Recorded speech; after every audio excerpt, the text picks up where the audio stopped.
Hey guys, welcome back to my channel Jhansi and Pragati. So அது இன்றைக்கி ஒரு மினி விளாக் மாதிரி பார்த்துக்கலாம்.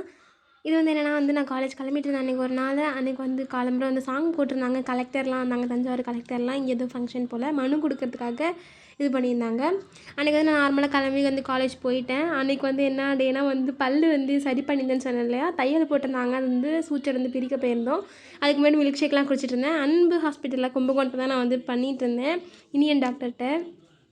அதெல்லாம் தையெல்லாம் பிரிச்சுட்டோம். கொஞ்சம் நேரம் வலி இருந்துச்சு, பட் எதாவது சாப்பிடணும்னு போல் தோணுச்சுன்னு சொல்லிட்டு மசால் பூரி நானும் எங்கள் அம்மாவும் 2 வாங்கி நாங்கள் 3 பேருமே சாப்பிட்டோம். அப்பா, அம்மா, நான் 3 பேர் சாப்பிட்டோம். அதுக்கப்புறம் அம்மா அப்பா பஸ்ஸில் போயிட்டாங்க.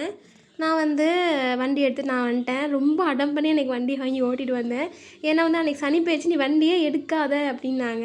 இதில் என்ன இருக்குன்னு எனக்கு புரியல. சனி போயிடுச்சுல வண்டி ஓட்டக்கூடாது என்னென்னமோ சொன்னாங்க. பட் நான் அடம் பண்ணி எடுத்துகிட்டு வந்தேன். சாவி எங்கள் அம்மா அப்பாட்ட இருக்குது. எங்கள் அம்மா அப்பா பஸ்ஸுக்கு நின்றுட்டு இருந்தாங்க. ஸோ என்னால் வீட்டுக்கும் போக முடியல. எங்கள் பெரியம்மா கோவிலில் இருக்கேன் வான்னாங்க. ஸோ நானும் கோவிலுக்கு போயிட்டேன். இது எங்கள் பெரியம்மா வீட்டுக்கிட்டே இருக்க கோவில். இந்த கோவில் மேபி உங்களுக்கு தெரிஞ்சிருந்தால் கீழே கமெண்ட் பண்ணுங்கள். கும்பகோணத்தில் தான் இருக்குது. தாராசுரம் டு மிட் கும்பகோணம் போல் தான் இருக்குதுன்னு வச்சுக்கலாம். அப்புறம் கோவில் ஃபுல்லாக ரவுண்ட் அடிச்சிட்டு இருந்தேன். எனக்கு ரொம்ப கூட்டமாக இருந்தால் பிடிக்காது. அதனால் கூட்டமாக இருந்தனால அந்த சனி பெயர்ச்சி சாமிக்கு அபிஷேகம் பண்ணுவாங்க இல்லையா, அந்த இடத்துல கூட்டமாக இருந்தனால நான் ஒரு சுற்றிட்டு இருந்தேன். அப்புறம் நிற்க கடுப்பாக இருந்துச்சுன்னு சொல்லிட்டு சாமி உள்ள இதெல்லாம் போய் பார்த்துட்டு இருந்தேன். மூளையெல்லாம் போய் பார்த்துட்டு வந்தேன். அதுக்கப்புறம் திருப்பி சுற்றிட்டு இருந்தேன். என்னென்னா எல்லா இடத்துலையும் விளக்கு போட்டுட்டு வந்துட்டு இருந்தேன். அதனால் வீடியோவில் கவர் பண்ணல.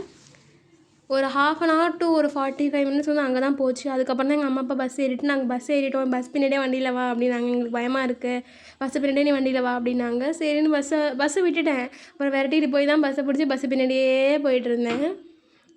அன்றைக்கி ஒரே ஃபன்னாக இருந்துச்சு அந்த பஸ் பின்னாடியே போனது. ஆனால் வீட்டுக்கு சரி திட்டிகிட்டு இருந்தாங்க. சரி திட்டுனானே அவ்வளோ திட்டினாங்க. இன்றைக்கி தான் நீ வண்டி ஓட்டணுமா அப்படி இப்படிலாம் சொன்னாங்க. அதெல்லாம் பழகிட்டு ஒன்றும் பண்ண முடியாதுல்ல. நானும் பல்லு சரி பண்ணேன்றேன். ஆனால் என்ன பண்ணுறது இது வரைக்கும் யாருக்கும் தெளிவாக சொல்லியிருக்க மாட்டேன். அது நான் ஒரு வீடியோவே போடலான்னு இருக்கேன். ஏன்னா அந்த விஷயம் எனக்கு அப்படி இருந்ததுனால தான் எனக்கு தெரியும். இதேமாரி உங்களுக்கு இருந்துச்சுன்னா நீங்களும் செக் பண்ணிக்கோங்க. டாக்டர் என்னென்னா அந்த பல்லு முளைக்கும் போதே பார்த்துருந்தீங்கன்னா இன்னும் ஈஸியாக இருக்கும் ரிமூவ் பண்ணுறதுக்கு அப்படின்னு சொன்னாங்க. மேபி உங்களுக்கு இருந்துச்சுன்னா நீங்களும் சரி பண்ணிக்கலாம்ல. நான் நெக்ஸ்ட் வீடியோவில் நான் அப்லோட் பண்ண பார்க்குறேன். நான் பல்லை ரிமூவ் பண்ணதுக்கப்புறம் தான் தெரியும் என்னோடய கசினுக்கும் அப்படி தான் இருந்துச்சு அப்படின்னு சொல்லிட்டு. ஆனால் என்னோடய அத்தை அதெல்லாம் ஒரு மேட்ரே இல்லை அப்படின்னு சொல்லிட்டு ரிமூவ் பண்ணாமல் விட்டுருந்துருக்காங்க. ஆனால் அவங்களுக்கு ஒன்றும் பிரச்சனை இல்லை. பட் நான் பயந்துட்டு தான் போய் ரிமூவ் பண்ணேன். ஃபுல் பல்லும் வீணாயிடும் அடுத்தடுத்ததா. அப்புறம் எல்லாத்துக்கும் ரூட் கேனல் பண்ணோம் அப்படின்னு சொன்னாங்க. ஸோ நான் ரிமூவ் பண்ணிட்டேன். ரிமூவ் பண்ணி ஒரு 10 days வரைக்குமே பெயின் இருந்துக்கிட்டே தான் இருந்துச்சு. வாயை ஃபுல்லாக ஓப்பன் பண்ண முடியாது, அதுமாதிரி தான் இருந்துச்சு. அன்றைக்கி யாகெல்லாம் வளர்த்துருந்தாங்க. அர்ச்சனைலாம் நிறையா பேருக்கு பண்ணாங்க.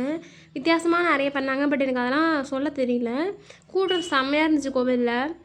நான் காலேஜ்லேருந்து டேரெக்டாக போனதுனால ஒரு மாதிரி கிளம்பாமே போயிருந்தேன். அன்றைக்கி அப்புறம் வீட்டுக்கு வந்தாச்சு. இதான் எங்கள் வீட்டில் அன்றைக்கி டின்னர். ஆப்பம், தேங்காய் சட்னி. தேங்க்ஸ் ஃபார் வாட்சிங். பாய்.